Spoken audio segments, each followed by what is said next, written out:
Today we're wrapping up our series called How to Win. And we've been looking at how do we win in those areas of life that matter most. And, for me, it just kind of is a series that just kind of resonates. And I think that the idea of winning probably resonates with a lot of us because it's really just kind of an American value, that we have.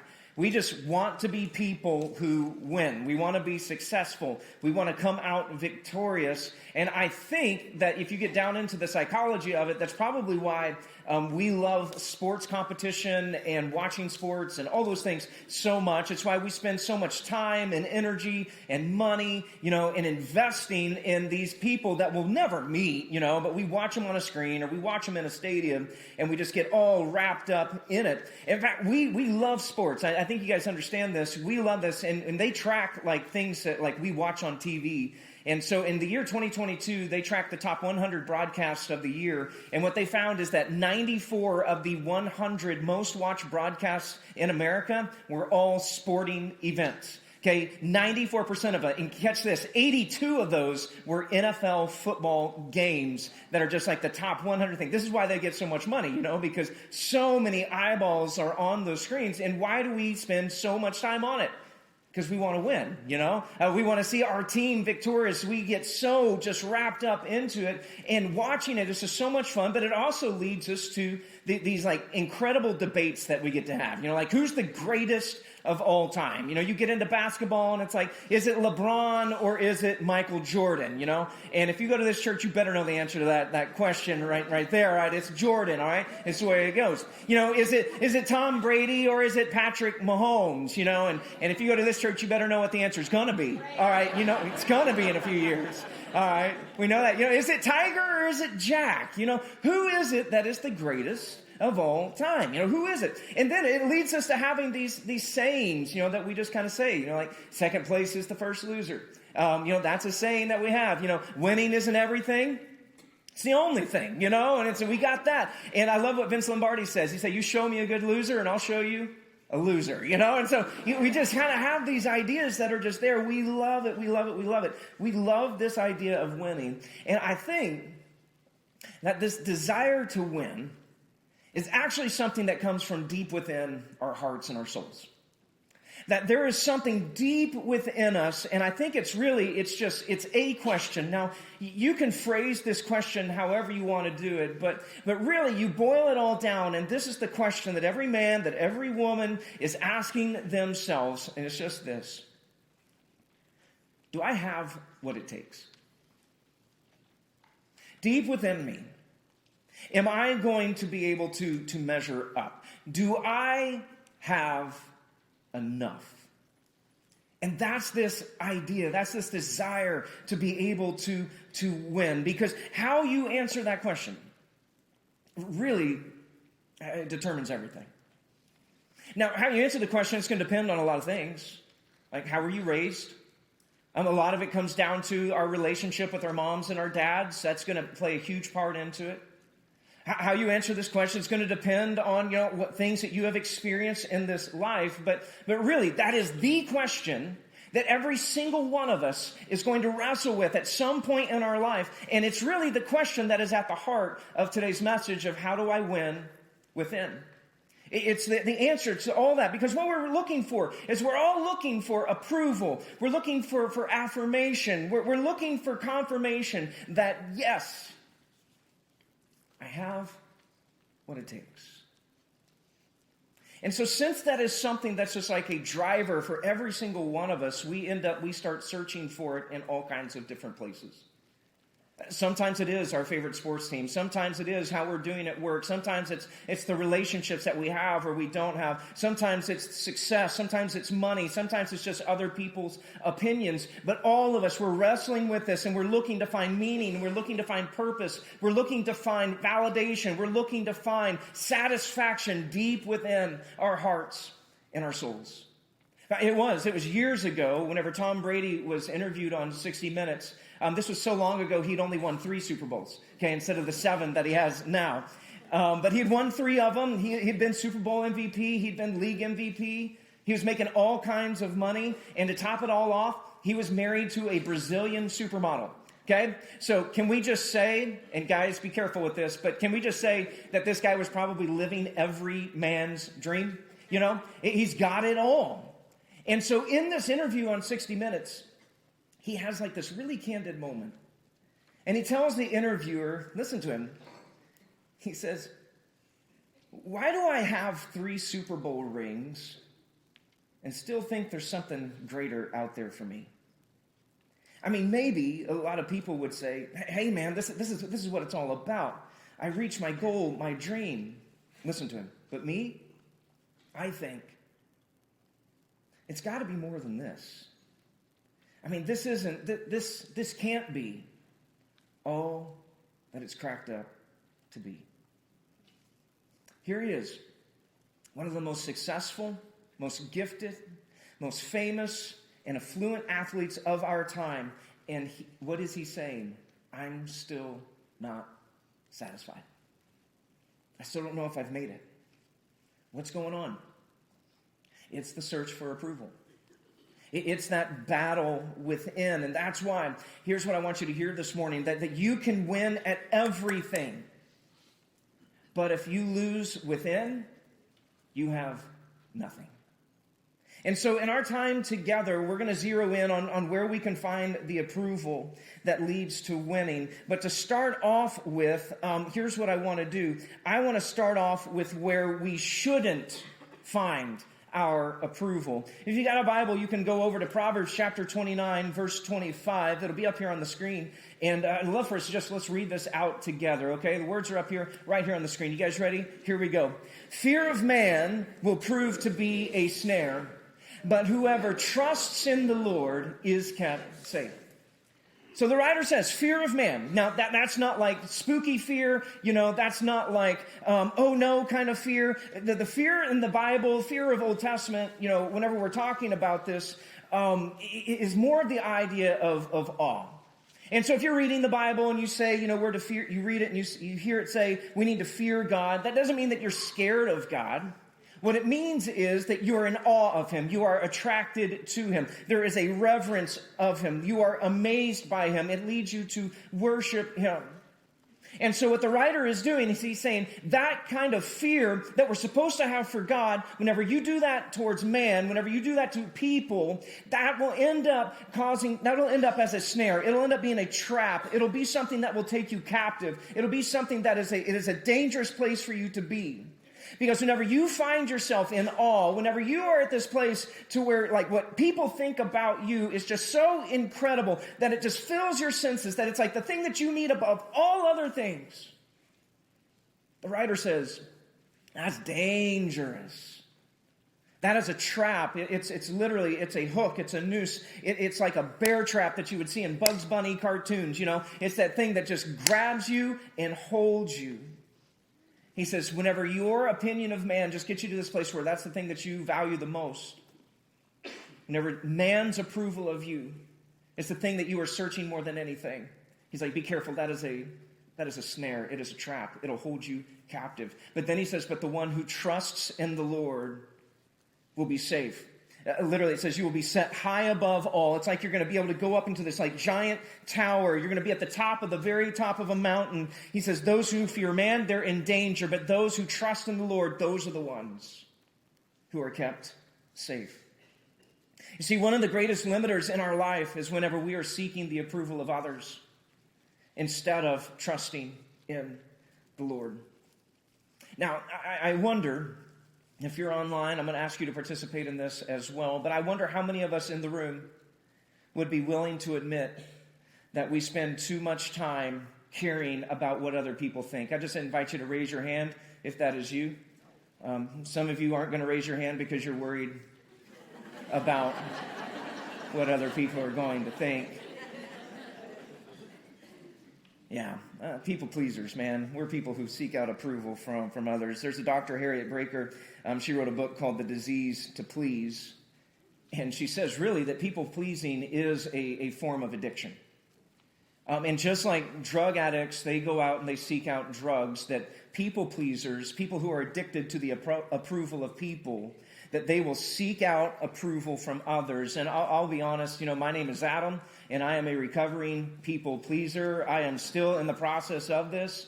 And so as a recovering people pleaser, here are 3 signs that we are suffering from the disease to please. Here's the first one. It's whenever we are obsessing over what others think.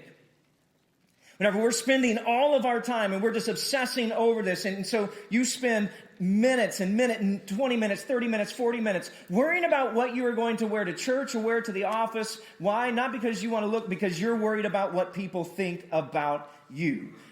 And so it's why we buy the houses we buy. We drive the cars that we buy. It's why we do all kinds of things. And we're always wondering, am I good enough? Am I cool enough? Do they really like me? And then it's why you send that one text message and you send that out and you're waiting there and you're just watching and you're waiting and waiting and waiting. And then the 3 little bubbles pop up and they're just like sitting there and it's going and it's going and it's going. But there's no response coming and no response coming. And you just sit there and what do you go? Oh no. What did I do? Did I say something wrong? And then the worst thing of all is just those bubbles, they disappear. And you just spend the rest of your afternoon and your evening going, oh no, did I take them off? What's going on here? What did I do wrong? What is that? That's obsessing over what others think about us. Here's the second sign is we are overly sensitive to criticism. Overly sensitive to criticism. And this is the case whenever one negative comment, one piece of negative feedback can just throw you into a loop. So those of us who are recovering people pleasers, you know this very, very well. You can get 99 good job, attaboys, way to go, you the man, you the girl, whatever it is. And you get that one piece of anonymous negative feedback. And what is it that you are obsessing about for hours, if not days, if not for weeks? It's that one piece of negative feedback. I remember I had a friend, he was telling me he was ministering at a church in Florida. And he was visiting with a lady who had just lost her husband. And, they were just sitting there and they were talking about things and going through. And she was just like, look at all these cards that people from the church sent me. And he's like, she's just going through cards. Like, she got to like 50, 60 cards that she had received from everybody in the church. Just, grief support, all those things there. And he's like, wow, that's just so amazing. She goes, yeah. Did you know Mary didn't send me a card? Doesn't take much, does it? Just we focus and we obsess. We're overly sensitive to the negative feedback, to the criticism. Here's the third sign is we just have a hard time saying no. It's just difficult for us to say no. Why? Because we want to avoid conflict at all costs, right? And so somebody comes up, and we're like, man, I don't want to hurt their feelings, but somebody's kid is selling wrapping paper, and it's like, do you want to buy some wrapping paper? It's like, sure, yeah. I mean, we don't even wrap presents, we don't do that, but I don't want to say no. It's like, how about magazines? Do you want to buy some magazines? I don't even read magazines, but yeah, I'll buy some magazines that I don't want. Do you want to buy some cookies? Well, that one, yeah, I do, yes, that was an easy one right there. But, we do all these things, we do these things and we end up wearing ourselves out because it's just like, we just can't say no. And so we've got these things going on. And what does the proverb says? It says, fear of man. Longing for the approval of other people. The disease to please. It is a what? It is a trap. It's a snare. It will take us. But whoever trusts in the Lord will be safe. Fearing what people think is dangerous. But it's not just a relational problem. I want you to listen to me. It's a spiritual problem as well.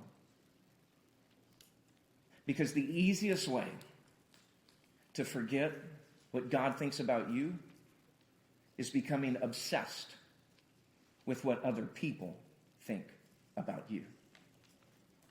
Let me say that again.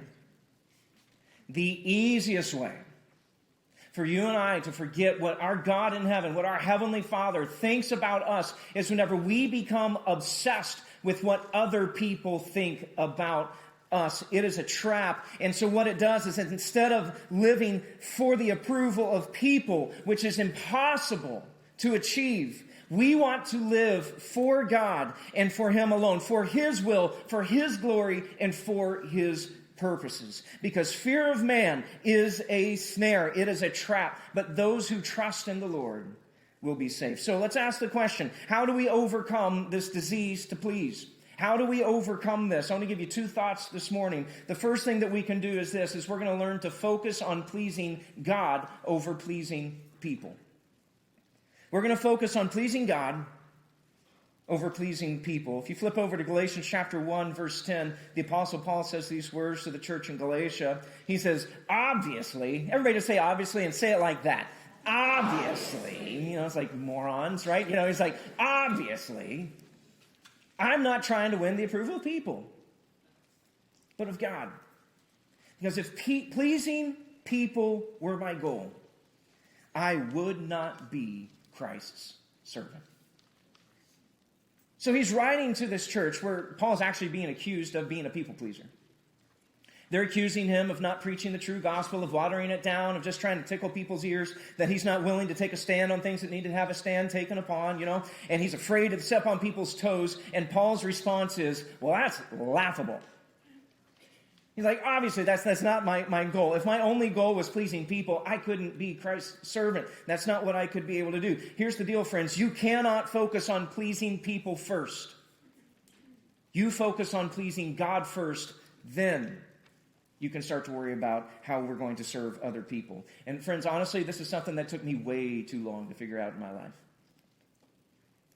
You want to know what it is? Do you realize that you cannot please all people? Have you guys figured this out yet in life? It took me way, I graduated bottom of the class, kind of thing. It's like, I just slow. It's just like, it just takes a little bit of time to do that. Abraham Lincoln was right. You can please some of the people some of the time, all the people some of the time, some of the people all the time, but you can never please all of the people all of the time. Now you can try, but you're going to wear yourself out trying. And you're going to spend time obsessing over what you're wearing, where you're driving, what you got, what music you're listening to, all these kind of things. But a lot of what we do is to try to please people, to gain approval of people, and it's exhausting. This past January marked 14 years since the elders and Don asked me to become senior minister here at Corinth Christian Church. And so it was my job to follow Don Hardison, the guy who walked on water while turning it to wine, and so it was my job to do that. And I'll be honest with you, early on in my ministry here, I can remember just exhausting myself, wearing myself out, trying to prove myself to people and me, honestly, that I had what it took. But eventually, something occurred to me. And it was, I can't live to please everybody, but I can live to please God. In fact, I think you may need to say that out loud today as well. So here's what I want you to say. I want you to say, I can't please everybody, but I can please God.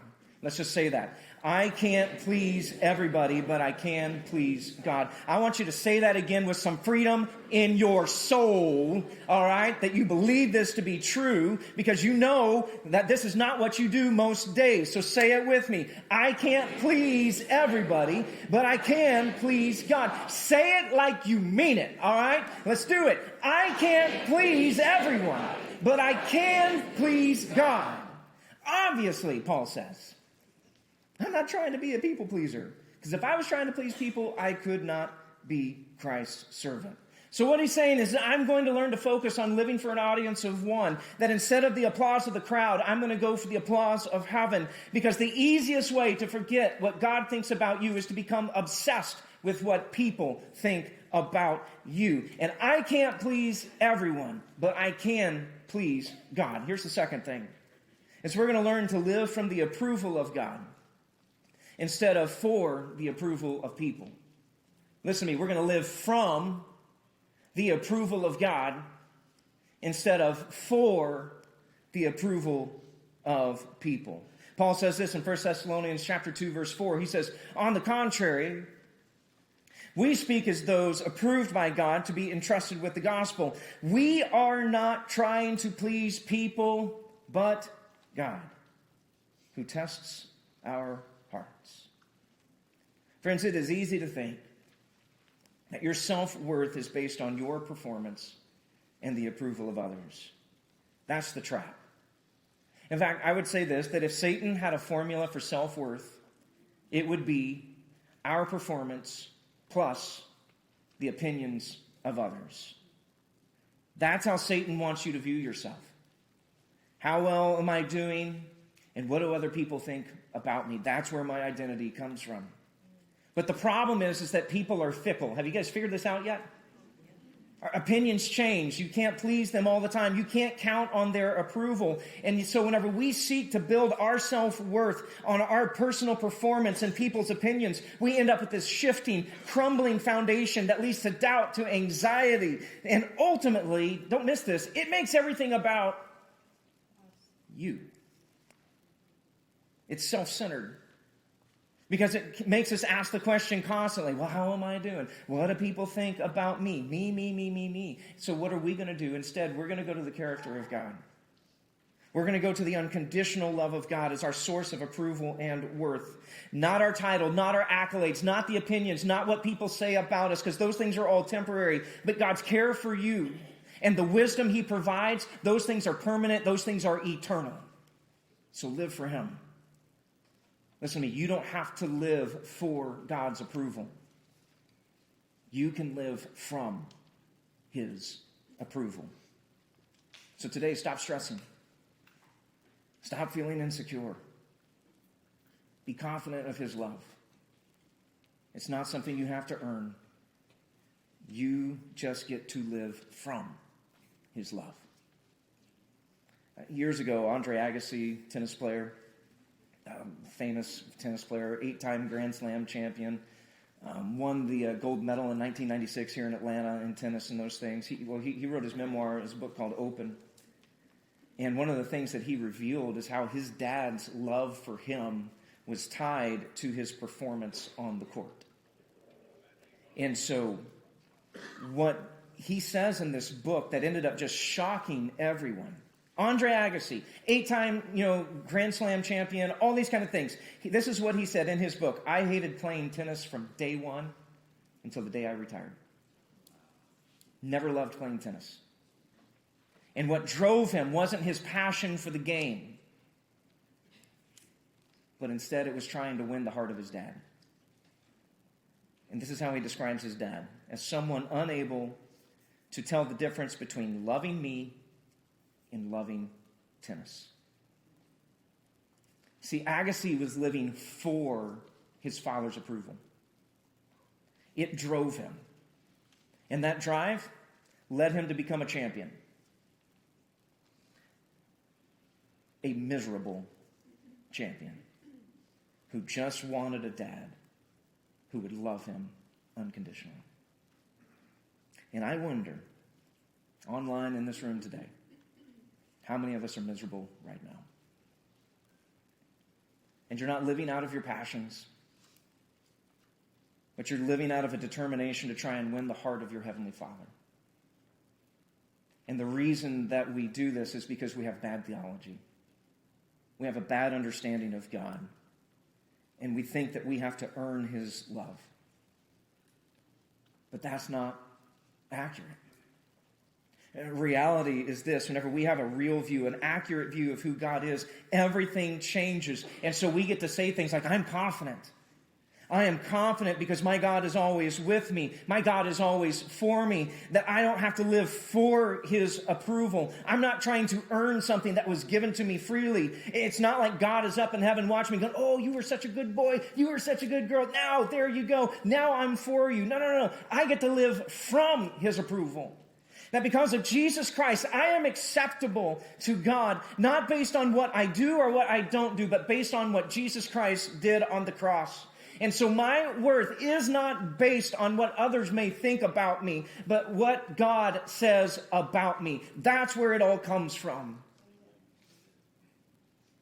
It comes from what He says about me. So what's the problem? Well, fear of man is a trap. But those who trust in the Lord will be kept safe. We've got this disease to please, where we're so concerned about what other people think about us, we're just obsessed with it. So what are we going to do? Well, we are going to be people who are able to say, no, that's not what it's going to be. We are going to live from the approval of God instead of for the approval of people. We're going to be people who focus on pleasing God over pleasing people. Because here's the bottom line this morning.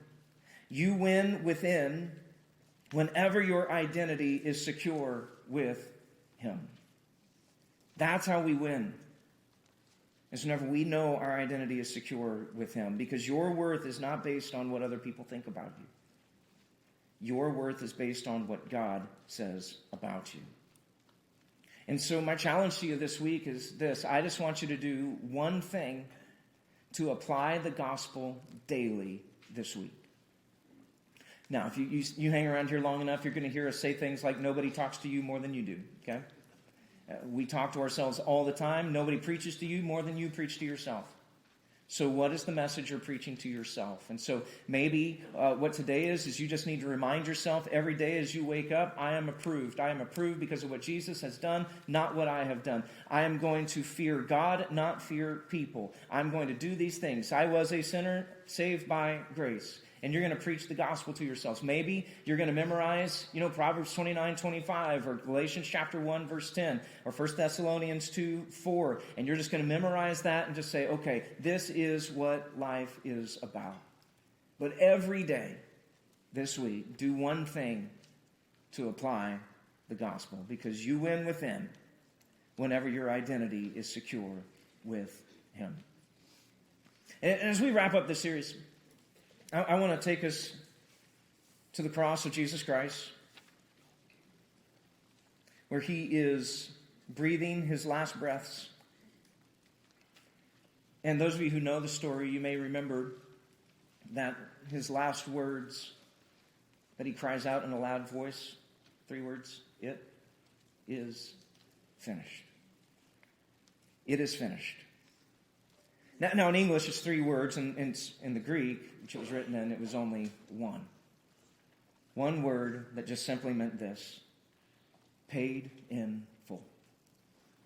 It's been paid in full. Friends, I want you to hear me today. You don't have to worry. You don't have to stress about your worth. You don't have to worry about your value. Because as you look at the Son of God hanging there on a cross, reminding us here until forever, it is saying to you, His value on your life cannot be measured. You don't have to look to achievement. You don't have to look to the opinions of others for validation, for approval. Your approval comes from above. From the God who freely gave up His Son for you, for me, for us, to save us. That is the God who says to you, listen to me, I am with you. That is the mighty warrior who saves, the one who looks at you and says, through Christ, not your achievement, you are approved. You're approved. It's kind of like, hanging there on the cross. Like Jesus had this stamp. Now, back in the olden days, like this stamp meant a lot. You can remember like sitting there and you're in the bank and you're like trying to get an application for your home. Or maybe you're waiting for your school application to be processed. And you're just sitting there and you're sitting across the table, or you're just waiting and you're waiting and waiting. And everything hinges on one thing, and it's this sound. And you're just waiting to see those red letters just show up on your application. Approved. You guys remember those days? It's like, oh my goodness, all I want to hear in the world is this. Just one time, then it's going to be, we're going to get the dream home. We're going to get the dream, all these things. It's going to be there. I'm going to get to go to my school and all these things. And while Jesus is there and He's hanging on the cross, and you hear Him crying out, it is finished. You don't have to worry about it. You don't have to stress about it. But you get to live with this stamp on your life for the rest of eternity. It doesn't go away. And so if you listen to me, if you're here, if you're a follower of Jesus, I want you to know you have been approved by God. And it's whenever we understand this and whenever we hear Jesus say, you're approved, you're in, it's finished, it's paid in full, it's what I did, it's not, then you get to understand this, that you're now the righteousness of God. This is who you are. And so whenever God looks at you, he doesn't see your sinfulness, but he sees the sinlessness of his Son, the righteousness of his Son. He sees the righteousness of Jesus. Because of what Jesus did then, my worth isn't based on what people think about me. I get to walk around with this on me. And it doesn't matter what you think about me. What matters is what he says about me. And that is so freeing, isn't it? I don't have to worry about these things. My worth isn't based on what other people think about me. My worth is based on what my God says about me. That is the most freeing thing that you can ever know. It's the most freeing thing that you can ever experience in this life, that your approval has been already taken care of. And it doesn't come from work. It doesn't come from home. It doesn't come from relationships. It doesn't come from money. It doesn't come from success. None of those things. It only comes from Jesus and Jesus alone. So here's my question for you. What if the win within has already been won? What if it's already been taken care of? What if it happened when Jesus said, approved, it's finished, I paid it in full? What if that's the way we find victory? So here's what I want to just say to you. Would you accept that you've been accepted? Not by your performance, but by Christ's? Would you celebrate the gift of God's acceptance by admitting your desperate need for his grace? Would you accept that you are loved, valued, apart from your performance? That you are forgiven, that you are blame-free? And it's all because of what Jesus Christ has done for you.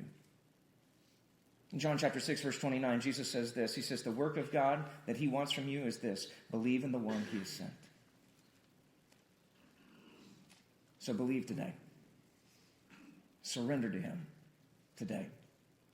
And if you're ready to do that for the very first time, if you want to be able to walk around with an approved stamp on your life, it comes through believing, it comes through surrendering, it comes through all of that. And if you're watching online, you need to visit the website that's on the screen today and say, I'm ready to make that decision. If you're in this room, then if you want to be able to say, I've been approved by God, it happens whenever you put your faith in him. You need to check one of those boxes that says, you're ready to begin a relationship with Jesus, and let's go, let's get this happening. Because you will never experience the freedom of being approved until you lay everything down before him. So Jesus, in this moment, we say thank you.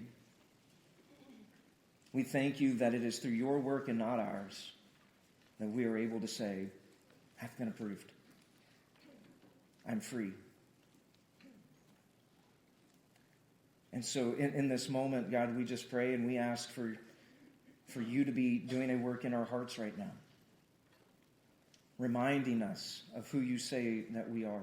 God, there's some of my friends here in this room that they've forgotten that, and they have become ensnared by the fear of other people's opinions. Would you call them back to you today and help them to say, you know what? I'm going to trust in the Lord. He is the one that will keep me safe. I'm going to go to the one who never changes, same yesterday, today, and forever. And I'm not going to be concerned about other people's opinions. Others of us, God, that we have, we continue to struggle with this because of our upbringing, because of our relationships with our parents, because of wounds that we have. And I just pray, God, today that you would remind us that we are loved by you and that we can live from your approval and we don't have to strive for it. So, Holy Spirit, take these words, move us into action. And we pray this in Jesus' name. Amen.